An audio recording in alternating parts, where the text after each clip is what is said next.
What if I told you you could be an orc? It doesn't matter who you are, what species you were born as. If you're on Team Boulder or Team Stone Arrow, it just doesn't matter. You can be an orc. That's what Beogh believes, and today we're going to be playing as his favorite disciple, Saint Roka the Messiah.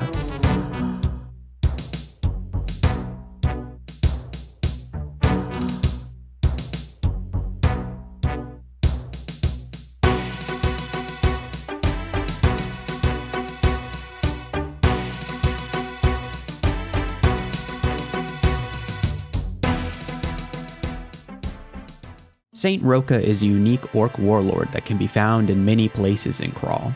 He is always accompanied by a band of comrades, so if you see an orc that seems out of place, there's a good chance the chosen one of Beogh is just around the corner. He's able to smite at range and is usually equipped with a powerful two-handed weapon and plate armor.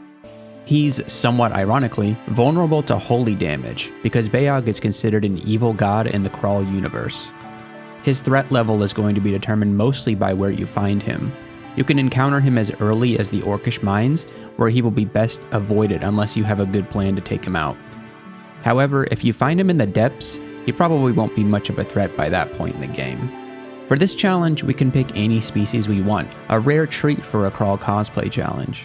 I'm going to come back to species choice once we've discussed the rest of the challenge, as it will have an impact on what we pick. Our background today is another monk. We just played a monk in our Pargy challenge 2 weeks ago, and I can't say I'm super excited to don those robes again. If you want details about the monk background choice, I'll put a link here to my Pargy video where I talk more about it. To be brief, it's a dexterity start with a potion of ambrosia, a robe, and an orb of light. The god we have to worship today is, somewhat obviously, Beogh the Outcast, the god of the orcs. In older versions of Crawl, you had to play the hill orc species to worship Beogh. Although Beogh is the god of the orcs, he's been reworked recently to allow any species to worship him and essentially become an orc. The way that you can convert to Beogh is somewhat unique. Typically, the way you convert to a god is by finding their altar and kneeling at it. You can do that with Beogh as well, but these altars are somewhat rare. The most usual way of joining Beogh is being converted by an orc priest. If you get injured while in line of sight of an orc priest, they will give you a prompt to convert to Beogh. If you do, all orcs on screen will become neutral, turning a potential death into a saved run. Most players convert to Beogh out of desperation, similar to Lugonu, who let you leave the abyss if you convert to them. But not us. We want to worship Beogh as our first choice for this challenge, so we're going to actually be hoping to run into an early orc priest. What can Beogh do for us? He makes orcs sometimes become neutral upon sight. He gives us the ability to smite, which works sort of the same way it does for orc priests. He sends apostles to challenge us. If we defeat them, we can recruit them to fight with us, up to 3 at a time. He sometimes heals our apostles when we deal damage to monsters. He will revive our apostles if they die in battle after gaining some piety. He allows us to walk on water. And his final ability is Blood for Blood, which allows us to summon an orc army while standing on the corpse of a fallen apostle.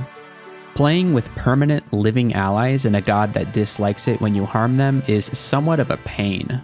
It rules out many powerful spells and consumables that can target the whole screen. This makes Beogh somewhat of an unpopular choice among Crawl players, but I think there's much fun to be had in this style of gameplay. It's kind of like playing a summoner that doesn't need to cast at the beginning of every fight. I don't have a ton of experience with Beogh, but I'm excited to give them a try. Let's take a look at the challenge details. Number 1, armor. Don't use a shield. Reflection amulets are fine. This kinda sucks. That means we'll want to use a two-handed weapon or an orb of some kind.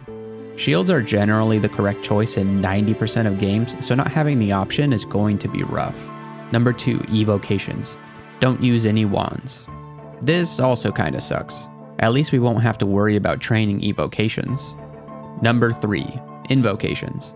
Reach level 27 and invocations. There is no limit to when you need to accomplish this. This isn't so bad. According to the wiki, Smite and Blood for Blood scale with invocations, so we will be getting some use out of this skill for sure. A max damage Smite can deal 72 Smite targeted irresistible damage, so that's pretty cool. For the bonus challenges, we have number 1, Messiah Complex. Become a follower of Beogh while in the Orcish Mines. If there are no altars or priests in the mines, follow Beogh anytime after you've cleared them out.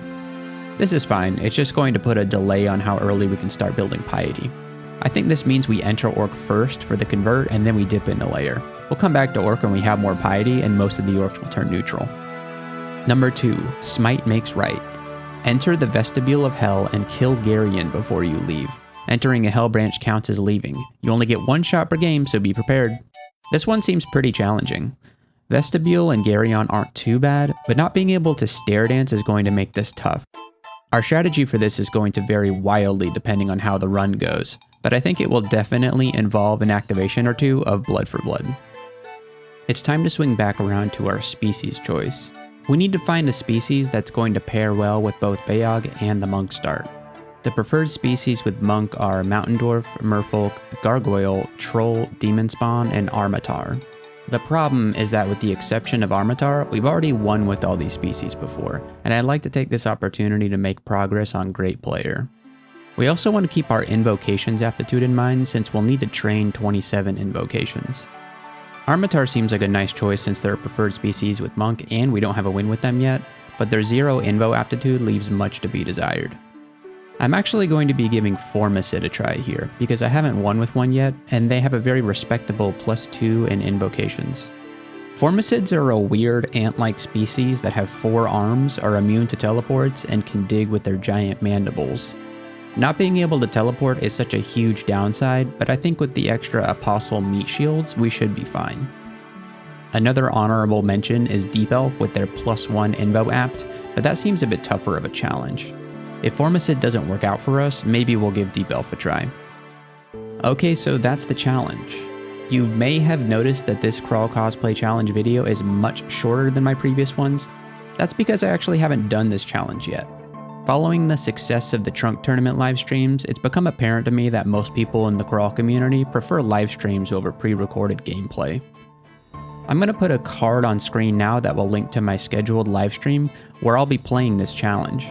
It will be this upcoming Saturday, April 12th at 10 a.m. Eastern Standard Time. Be sure to open that link and click on the notification bell so you'll be alerted when I go live. If you missed the live stream, that's okay. That link will take you to the recording of the stream. Anyway, I hope you enjoyed this shorter form video, and I will see you on Saturday.